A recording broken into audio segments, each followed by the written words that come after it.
আসসালামু আলাইকুম, সবাইকে SBF গ্রাফিক্স চ্যানেলে স্বাগতম। আজকে আমরা সিলেকশন টুল এবং ডিরেক্ট সিলেকশন টুলের ব্যবহার শিখব। তো শুরুতেই আমরা এখান থেকে একটা রেক্টেঙ্গেল টুল নেই। দেখেন, আমরা ধরেন কোনো কিছু ক্রয় করতে গেলে, যেমন ধরেন আমি একটা যদি টি শার্ট কিনি, তখন আমরা কালার অথবা সাইজ এটা দেখে আমরা সিলেক্ট করি আগে। তো কোনো কিছু সিলেক্ট করার জন্য শুরুতে যেতে হবে আমাদের সিলেকশন টুলে। তো সিলেকশন করার পরে একটা অবজেক্ট দেখেন চারপাশে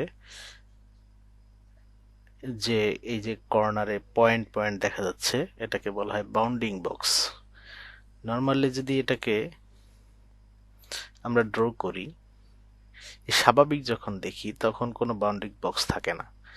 যখনই আমি এটাকে সিলেক্ট করব তখনই বাউন্ডিং বক্সটা দেখা যায়।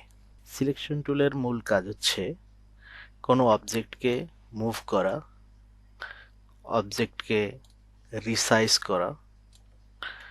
আমরা যে কোনো একটা কর্নার ধরে আমরা এটাকে রিসাইজ করতে পারি, এই কর্নার ধরে আমরা এটাকে রিসাইজ করতে পারি। তারপরে এটাকে আমরা রোটেট করতে পারি সিলেকশন টুলের মাধ্যমে। তাহলে কোনো অবজেক্টকে মুভ করা যায়, রোটেট করা যায়, রিসাইজ করা যায় এবং কোনো অবজেক্টকে সিলেকশন করা যায়।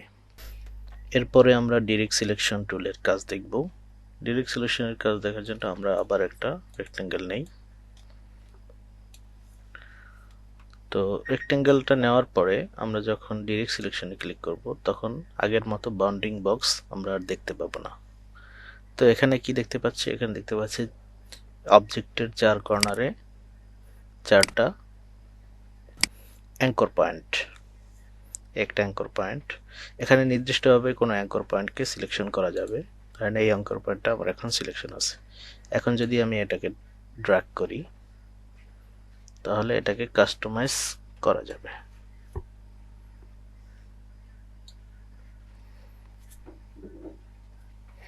এভাবে আমরা এটাকে কাস্টমাইজ করতে পারি। এছাড়াও ডাইরেক্ট সিলেকশনের মাধ্যমে আরও কি কি পাওয়া যায়, যে অবজেক্টের অ্যাঙ্কর পয়েন্ট ছাড়াও অবজেক্টের পাথ নিয়ে আমরা কাজ করতে পারি। যেমন আমরা যখন এই যে সাইডের যে অংশটা দেখতে পাচ্ছি, একেবারে পাশের প্রত্যেকটা অবজেক্টের যে সাইডের অংশটা, এটাকে বলা হয় পাথ। এটাকে আমরা স্ট্রোকও বলতে পারি। স্ট্রোকটা বাড়ালে আমরা দেখব এই অংশটা হচ্ছে পাথ। দেখেন এই ছোট করে লেখাও দেখা যাচ্ছে। তো এই পাথকে আমরা চাইলে ডিলিট করতে পারি। যেমন ডিরেক্ট সিলেকশন ধরার পরে চাইলে নির্দিষ্ট পাথ আমরা ডিলিট করে দিতে পারি, এটাকে এডিট করতে পারি।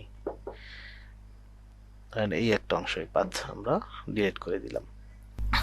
এছাড়াও এখান থেকে যদি আমরা একটা এলিপস টুল নেই,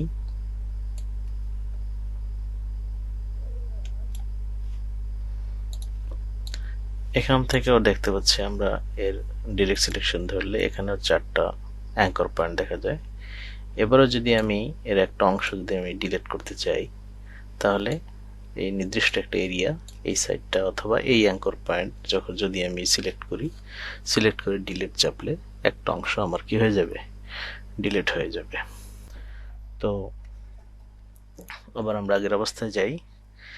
এরপরে নির্দিষ্ট এরিয়া যে কোনো একটা এরিয়াকে আমরা চাইলে সিলেক্ট করতে পারি। যেমন এই কর্নারটা যদি আমি সিলেক্ট করতে চাই, এভাবে ড্র্যাগ করে এটাকে সিলেক্ট করা যাবে। আবার যদি চাই এই এলাকার এই সাইডটা আমি সিলেক্ট করব, সেটাও আমরা পারবো। আবার চাইলে এই সাইডটা যদি আমরা সিলেক্ট করি, সেটা আমরা পারবো। তাহলে নির্দিষ্ট এরিয়া, তারপর অবজেক্টের পাথ, তারপর অ্যাঙ্কর পয়েন্ট, এগুলোকে আমরা আলাদাভাবে সিলেক্ট করতে পারবো। এটাই হচ্ছে ডিরেক্ট সিলেকশনের কাজ। বিভিন্ন টুলসের ব্যবহার এবং টুলস সম্পর্কিত আরও ভিডিও পেতে আমাদের সাথেই থাকুন। আসসালামু আলাইকুম।